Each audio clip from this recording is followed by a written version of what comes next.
Tadinya pertarungan di grup F Liga Champions musim ini sangat sengit sekali. Sampai dengan matchday keempat kemarin, grup ini benar-benar layak disebut lembah jahanam.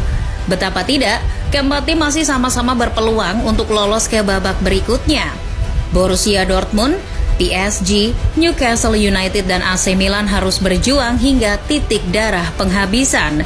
Jadi, bagaimana persaingan di grup F jelang 2 matchday terakhir? Lalu siapakah yang punya peluang besar untuk memastikan diri lolos ke 16 besar dan siapa yang bakal tergusur ke Liga Eropa? Persaingan di grup F benar-benar ketat setelah pertunjukan di matchday keempat selesai digelar. Newcastle yang perkasa waktu melawan PSG harus bertekuk lutut di hadapan Borussia Dortmund. Untuk kedua kalinya, pasukan Eddie Howe kalah dari Die Borussen.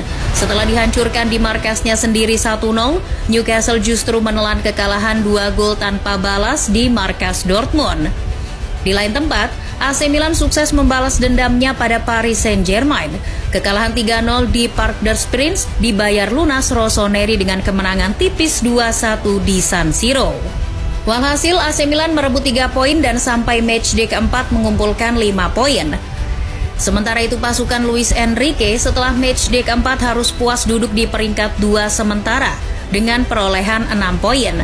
Sedangkan pasukan Edin Terzic memuncaki klasemen sementara dengan mengemas 7 poin.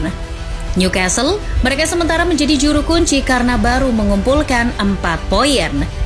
Namun meski duduk di dasar klasemen grup F, Newcastle berpeluang untuk lolos karena hanya berjarak 1 kemenangan saja dari pemuncak klasemen.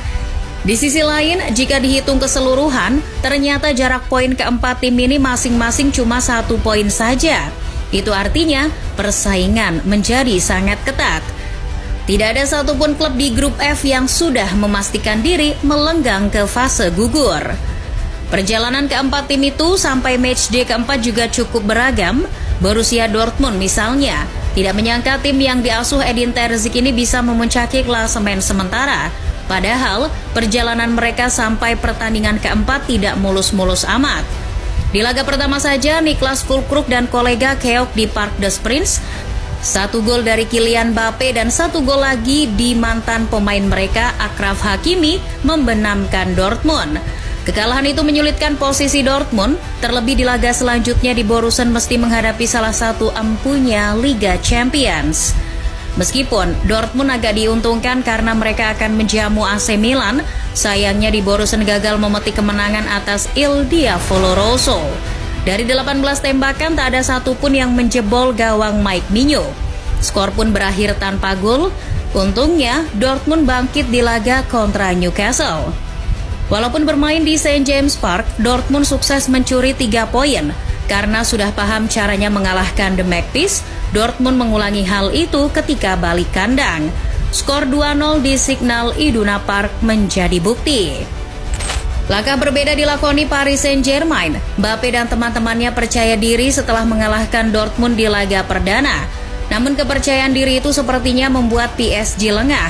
Mereka tidak sadar bahwa di laga kedua harus menghadapi Newcastle di St. James Park. Bermain di hadapan puluhan ribu supporter Newcastle, Les Parisiens sungguh tak berkutik. Mereka keok 4-1 atas Newcastle United. Tak mau mengulangi kesalahan yang sama, PSG kemudian mencuri kemenangan lagi. Kali ini korbannya adalah AC Milan. Tak sembarangan PSG menghabisi AC Milan 3 gol tanpa balas. Sayangnya kemenangan meyakinkan di Parc des Princes langsung dibalas di San Siro, meski jumlah skornya tidak impas. Yang menarik justru Milan, mereka punya reputasi bagus di Liga Champions. Tapi Milan asuhan Stefano Pioli justru tak garang sama sekali. Di laga pertama saja, Milan sudah ditahan imbang Newcastle. Lalu di laga kedua, alih-alih memetik kemenangan, Giroud dan kolega kembali ditahan imbang, kali ini oleh Dortmund. Setelah 2 kali hasil imbang, kemenangan masih tak kunjung menghampiri Milan. Justru mereka harus menderita kekalahan atas PSG. Meskipun ya, pada akhirnya di laga berikutnya, Milan mendapat kemenangan pertamanya di Liga Champions musim ini. Lain Milan, lain Newcastle. Tim yang satu ini menseriusi betul pertandingan demi pertandingan di Liga Champions. Klub yang digadang-gadang sebagai tim terlemah di grup F itu berhasil menghabisi PSG di laga kedua setelah ditahan imbang oleh Milan di laga pertama. Malangnya sejauh ini kemenangan tersebut satu-satunya kemenangan The Magpies di Liga Champions. Sebab di laga kedua, mereka dipermalukan Dortmund di rumahnya sendiri, juga dikalahkan di Signal Iduna Park. Menariknya lagi di grup F adalah karena sampai matchday keempat tidak ada klub yang benar-benar mendominasi. Mereka punya kekuatan dan kelemahan masing-masing, di mana itu bisa dimanfaatkan oleh mereka sendiri maupun dimanfaatkan oleh musuhnya. Ambil contoh PSG. Di tangan Luis Enrique, permainan Le Parisien lebih atraktif. Mereka memperlihatkan pola permainan menyerang. Sayangnya pola permainan ini bisa berbuah kesalahan apalagi jika berhadapan dengan tim yang memainkan sepak bola pragmatis. Newcastle sudah membuktikannya. The Magpies memang tidak menguasai bola, hanya 26% saja berbanding 74% penguasaan bola PSG. Tapi di laga itu justru PSG keok 4-1. Lalu apakah gaya main Eddie Howe ini bisa menjadi andalan? Belum tentu. Gaya bermain pragmatis ala Howe tidak berefek sama ketika menghadapi Dortmund. Apalagi Dortmund asuhan Edin Terzic memainkan sepak bola Jerman yang penuh tekanan.